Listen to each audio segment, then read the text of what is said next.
Nous sommes appelés à nous réjouir avec ceux et celles qui ont cru et vécu la dynamique de vie proposée par Jésus, qui s'approchent de lui pour l'entendre. Heureux ceux et celles qui se sont engagés dans cette dynamique,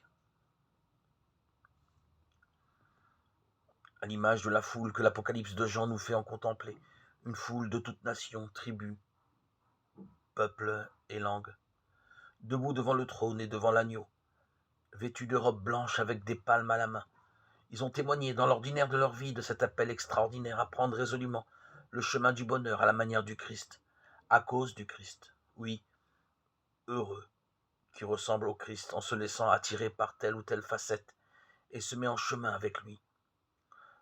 Le pauvre de cœur, celui qui pleure, le doux, celui qui a faim et soif de la justice, le miséricordieux, le cœur pur, l'artisan de paix, celui qui est persécuté pour la justice, insulté à cause du Christ. Oui, heureux sommes-nous d'appartenir à cette grande famille, fils et filles de Dieu, nous engageant sur ce même chemin de bonheur selon la facette particulière qui nous appelle et que nous avons à faire briller dans notre quotidien et qui renvoie au Christ lui-même.